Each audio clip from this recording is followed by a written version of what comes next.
Hey, Olive, Arlo, and Frank, let's try something a little bit different this time. This book is a book that um, it'll be hard to just show you the pictures. It's better that you're looking at the pictures the whole time. And also, I can start pointing out words. So let's see how this works. Grandma and I were at the beach, I think it's called Beach Boulevard flea market a couple of weeks ago, and there was this nice man in there, and he had a book.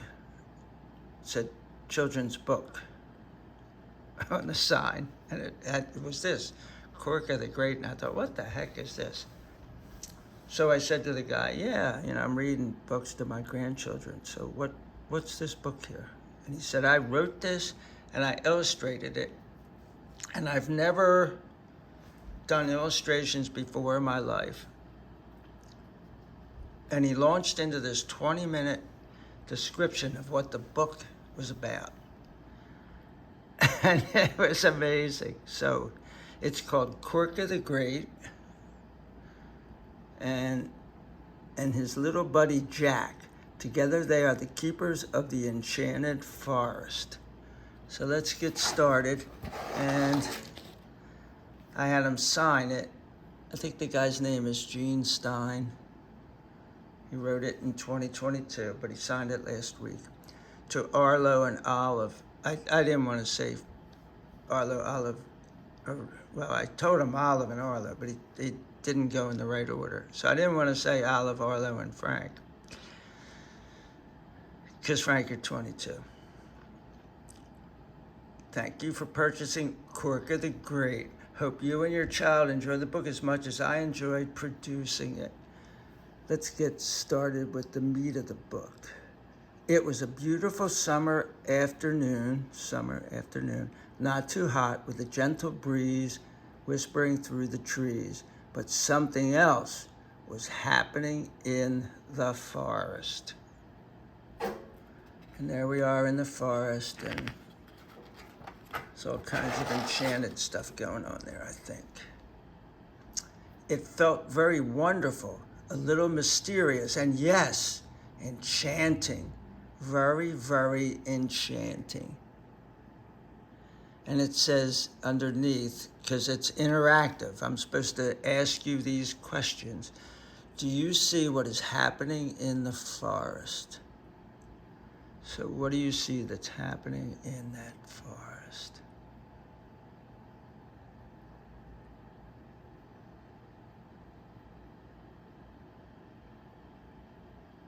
Just looks like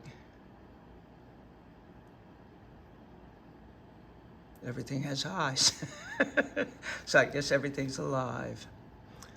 The air was cleaner and crisper than ever before. The birds were chirping to music, and the multicolored butterflies were everywhere with endless fields of flowers painting the landscape. So it says the birds were chirping. Do you know how to make that sound? So if you know how to make a bird sound, make it now. I'm sure if you do it, it'll bring your parents running. Say, Grandpa told me to do it.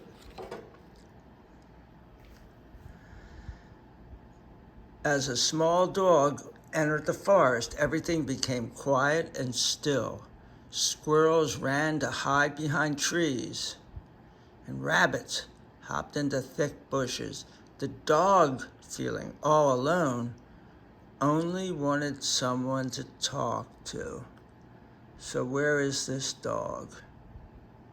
He's not on the page where all this stuff is. The dog's over here. But it's all quiet in the oh, there's the dog. Duh, my eyes aren't as good as they were. I'm getting ready to have cataract surgery soon, so I'll be able to pick out a dog on a path at 100 meters. So do you know how to say quiet? Because that's what it is in the forest. It's quiet. Everybody's hiding from the dog. So up ahead in a clearing, he saw a blue elephant eating grass. If I could creep up to it, maybe it won't run away, he thought. I see you creeping, said the elephant. The dog sprang to his feet and said, I just didn't want to frighten you into running away. So it says here, the tree saw the dog too. Do you see the tree pointing? So yeah, we see the tree pointing at the dog. The tree's telling him, like, dude, there's a dog sneaking up on you.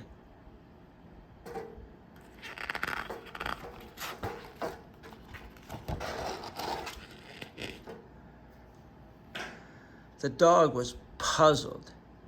He mentioned to the elephant, did you know that you are a blue elephant turning purple? Or a purple elephant turning blue? And I was going to say that on the last page. Like, he said he's a blue elephant, but that looks like pink to me, but whatever. Maybe Mr. Stein is colorblind, or maybe I am.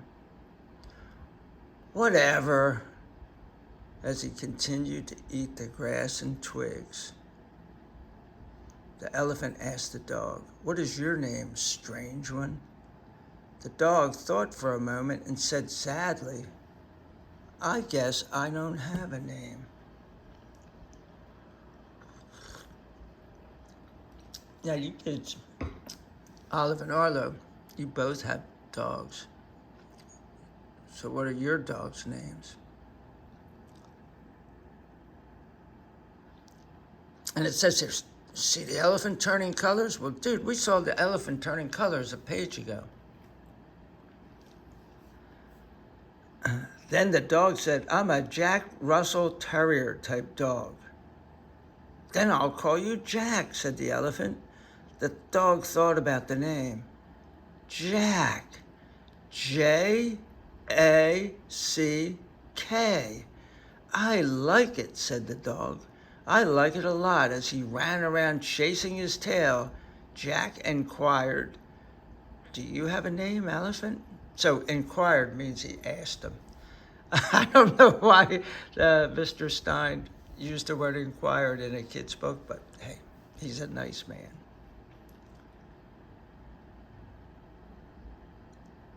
And it says at the bottom, can you chase your tail? What a pity, no tail. Yeah, don't chase your tail. If you chase your tail, your parents may never let you watch another one of these. Well, hopefully you don't have a tail, but if you pretend to chase your tail.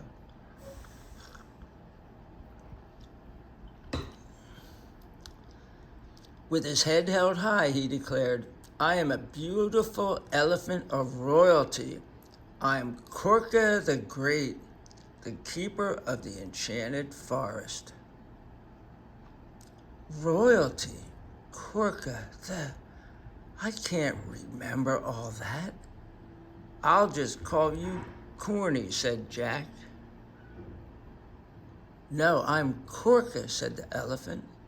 Okay, Corky, have it your way, said Jack. Corka just shook his head. And you're supposed to clap your hands because he's Corka the Great. Yay! So Jack eats a mosquito, and there he is. He's eating a mosquito. Jack eats a mosquito. That's what it says there. How can you eat creatures? Corka inquired. Easy, as Jack snatched another mosquito out of the air. And Duncan does that all the time. I don't know if Rue does it, but Duncan does it. You're disgusting, said Corka. Can we walk together? Asked Jack. Only if you walk behind me. After all, I am royalty, said Corka. Yay, corny, said Jack. Not a chance. So you can tell somebody to walk behind you, but they'll walk wherever they want to walk, right? And there they are walking together down the path with all the trees with eyes looking at them.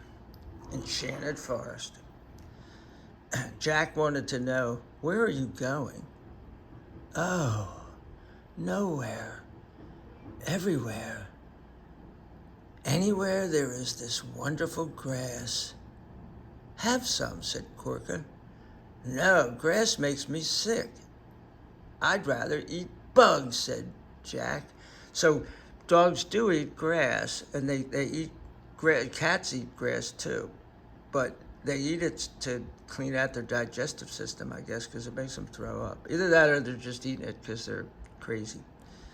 I don't understand animals. It's not one of my strong suits.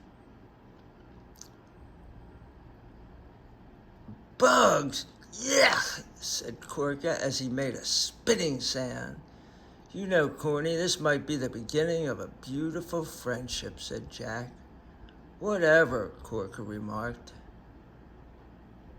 Do you eat bugs? I bet you'd try it, wouldn't you, Arlo? Hopefully, Frank, you don't. Olive doesn't even know what bugs are yet. You're less than 2 months old.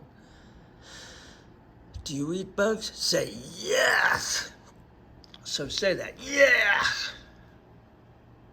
So here we are on this page. They walked for a while in the woods, eating grass and bugs, when Corka spotted a shelter made up of 2 trees and a little pile of twigs in a safe, open area.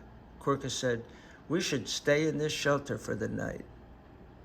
See how the trees bent their trunks for Corka? So here's the trees do this, and these are, I guess, are bushes, and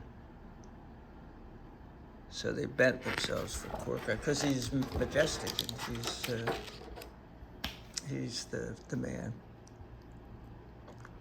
I guess he's the elephant. Oh, looks like they built a fire. Corka took his trunk and with a shake, he started a very small fire on the twigs. Well, said Jack, that is some nose you have. Yeah, I've never seen an elephant that spit fire, but this is an enchanted forest. Corka said, you sleep over there and I'll sleep over here. Jack, to get the last word, said, did you know that your backside is turning pink? I think it is from the twigs I'm eating, said Corka. Did you see how Corka used his trunk to start the fire? Yeah, he's spitting fire out of there. So, yeah, he's magical. Let's just say that. Before the night was over, Jack was sleeping at Corka's feet. But when he woke up, he found Corka gone. He rubbed the sleep from his eyes and saw Corka at a nearby meadow eating. Jack quickly ran to Corka and said, I thought you had gone. No, little buddy. I thought I would let you sleep a little longer, said Corka. So now they're buddies. Jack was so happy that Corka didn't leave him. He had to say, I love this forest. There is nowhere I'd rather be than in this beautiful forest with you. I feel the same way, little buddy, said Corka. Look, Jack is hugging Corka. Everyone loves a hug. Do you know how to hug? So if your mom or dad's next to you, hug them. All of a sudden, Jack's old fur was shedding, and he felt a softer and shinier fur replacing it. And the trees around him gave off a stomping sound with their roots. Jack was afraid. Corka said, don't be afraid, Jack. That is the enchanted forest accepting you as a friend. And look at the trees are stomping. Stomping for Jack. And there's Jack. He lost his fur and he's got new fur.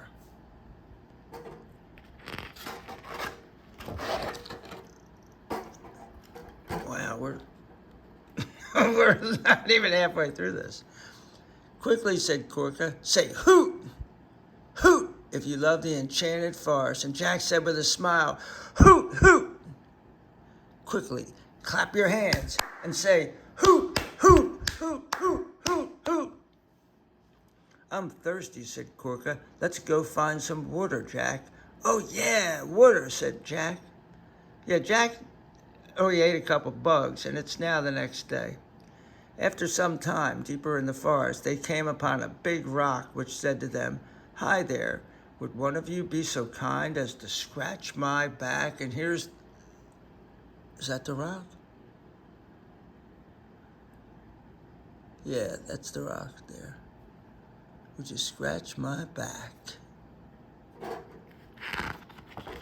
Maybe that'll get him some water. They looked at each other, and before either one could speak, a fish landed on the rock. And there's the fish, see it? It's a bluefish. Hey, it's a bluefish. I wonder if that guy's a fisherman. Corka spoke first and said, "You're a fish out of water." That's an expression. You're like a fish out of water. The fish was amazed and said, "I am?" Then he said, "Are you Corka?" "I am," said Corka. What can I do for you?" "I was flying and I hit my wing on a branch, and now I can't do a thing with it," said the fish. Corka, with his trunk over the wing, gave a shake and healed the wing. So this is medicinal too. So here he is. I thought he was frying them up. Right? A little bit of a fish fry. And actually that would have been a good joke. Like, yeah, I can heal you. Just watch. Like, then the flames come out. And Jack gets to eat. "Oh, thank you, Your Majesty," said the fish. Then Corka spoke up and said, "At least one of my subjects recognized me as royalty." "Yeah, Corny, you did great with the wings," said Jack. Then the rock said, "Can someone scratch my back?" The fish took his healed wing, and scratched the rock's back. "Ah," said the rock, "that feels good." So, do you like to have your back scratched? I like to have mine scratched. I have to beg your grandmother to do that. But listen, what happens in Storytime with Grandpa stays in Storytime with Grandpa. Capiche? The fish said, "I need to find some water before my scales dry up." "See you and thanks again," Corka said. "We need to follow that fish and find some water ourselves." So that's using your head there, Corny. Finding that water. Follow a fish, a flying fish. They're eventually going to hit the water. "It was nice meeting you, Rock," the rock said. "Come by any time. I'll always be here for you. I'm not leaving." As you can see, it's just me. "Me and my shadow," said the rock, smiling. They were still looking for water when a crazy pig jumped out from behind a bush and said, "Boo!" Startled Jack and caused him to jump 5 feet in the air. So here's this crazy pig right here. Is he a flying pig or is that his ears? I don't know what's up with that. And here's Jack, 1, 2, 3, 4, 5 feet in the air. So he's marking it off like a good illustrator would. And the tree's going like, "Whoa!" And these things are freaking out, whatever they are. "You are one fat pig," Jack said. And look, he is fat. He's fat. They look like ribbons coming out of his head.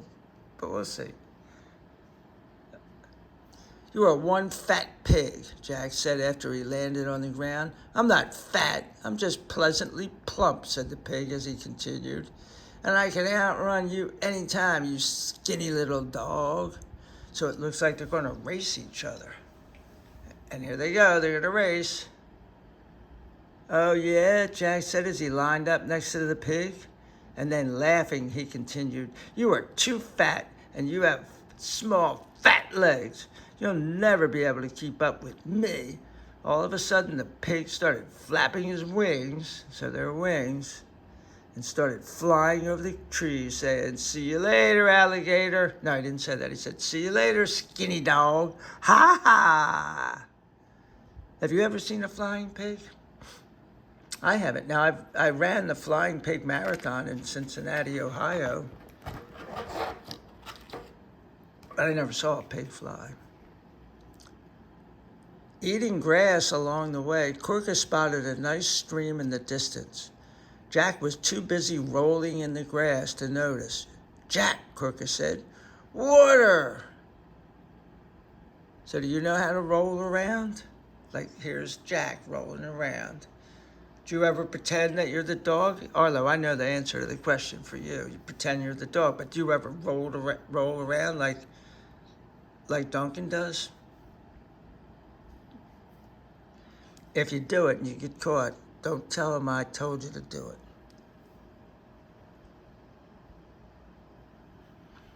Jack came running so fast that he ran past Corka and belly flopped in the stream.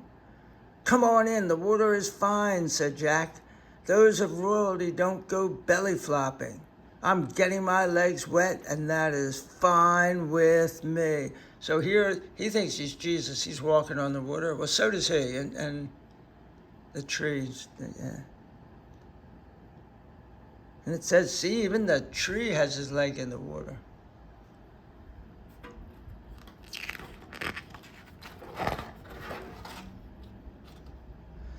"Well, your lordship, you don't know what you're missing," as Jack dove under the water.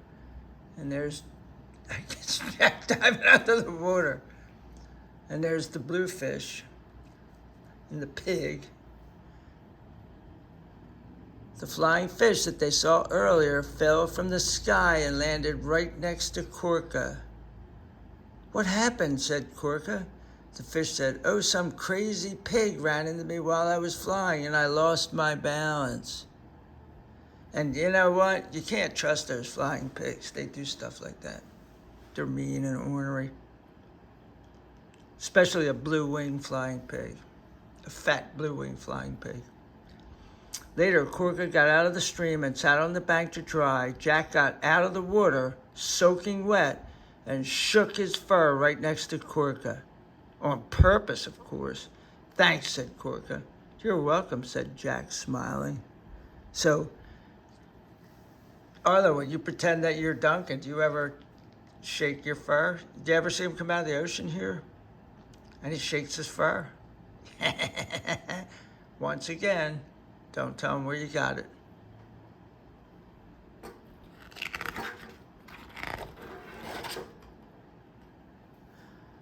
Jack noticed that the other side of the stream was very, very dark and spooky looking.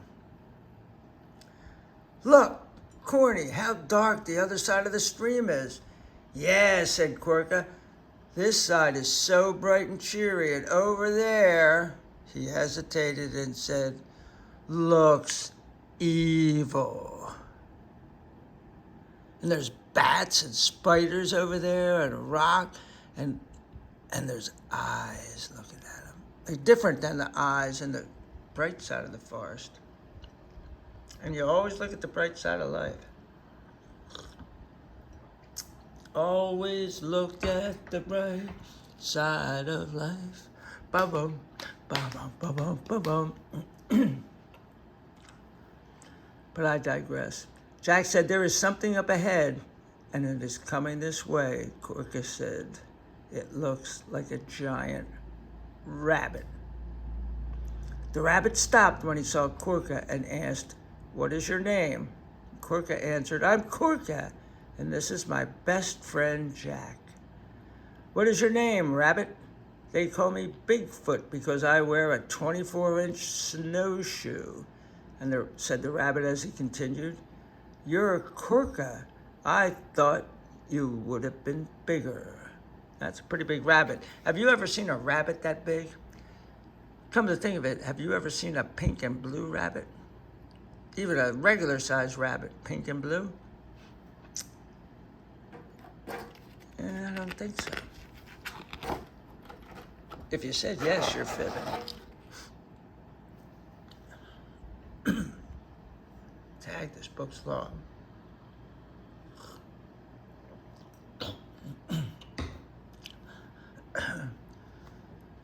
I don't know if I'll make it through this. My voice is starting to give out.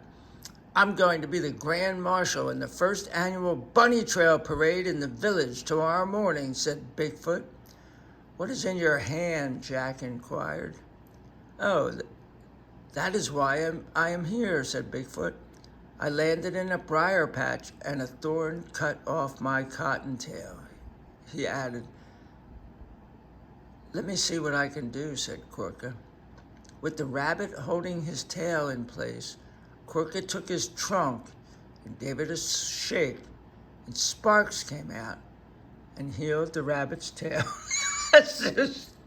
So here he is, shooting fire again. Sorry.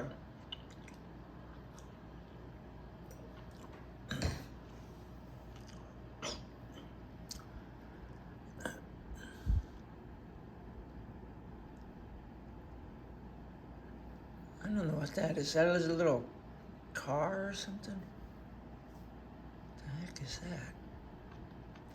It's over here again. Maybe we'll find out. Oh, thank you, thank you, Corka, he said. Now I'll be the grandest marshal in the parade tomorrow. Wait, before you go, do you know about the dark side of the enchanted forest? Corka asked. Bigfoot shook his head and said, no one goes in there and ever returns. Bye. See y'all down the road. So what do you think? You think that's a warning? It's like, later, I'm out of here.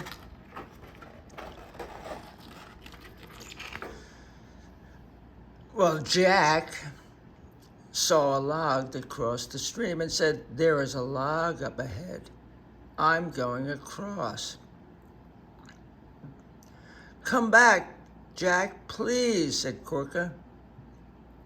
Where's your sense of adventure, said Jack. My sense of adventure was back laying on the bank by the stream, said Corka as he tries to stop Jack. So let's try to get Jack to come back.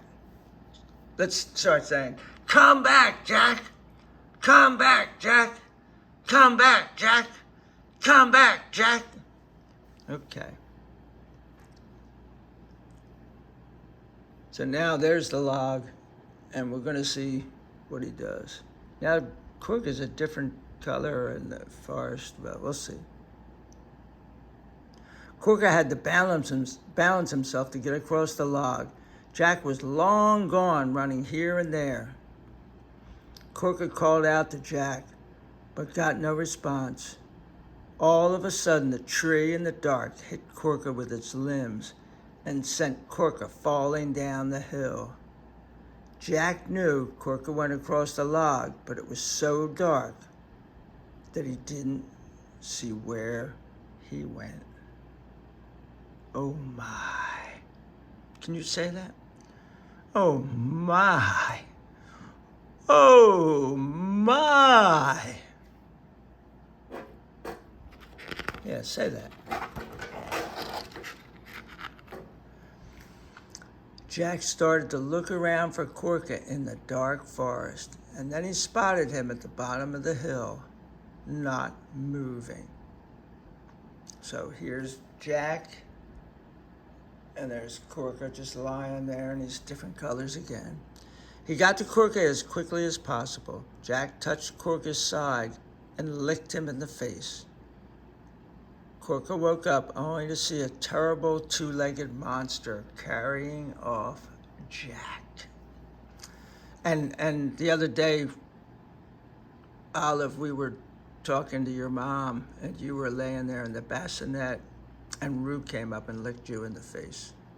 Rue's tongue is half the size of your face. And you were freaked out, like, whoa, what's that? So here, this must be the monster, and it looks like he's got Jack. He's holding Jack up there. Corka was weak and had a hard time getting to his feet. The two-legged creature ran fast to reach a broken-down shack it called home. With a tight grip on Jack, it kicked open the door and went inside with Jack. Poor Jack. Can you say that?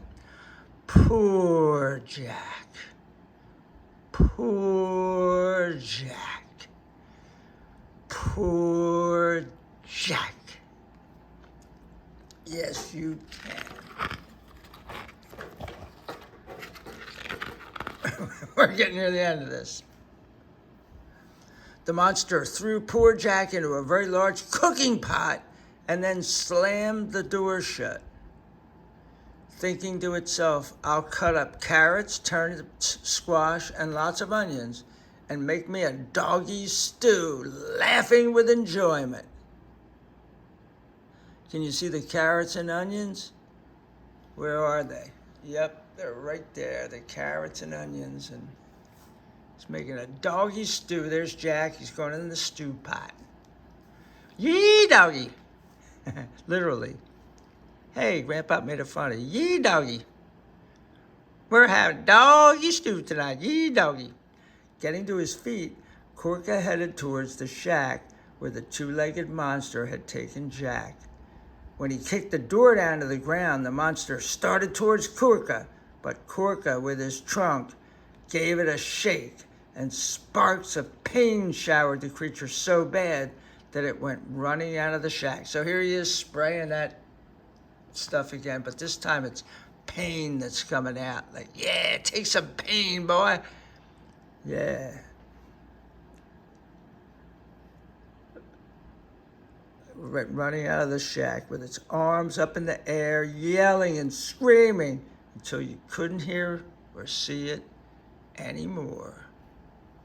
Bye-bye, creature. Look at the creature's look. He has no nose, too. Creatures in this land have no noses.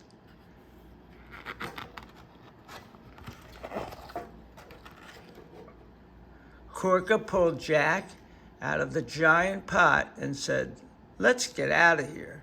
They scampered out of the broken old shack and went up the hill and across the log before they stopped to catch a breath. Jack went over to the log and tried to move it. Corka kicked the log off the bank and into the stream. Jack said, well, I've had enough adventure for one day. And Corka said with a smile, good. The end.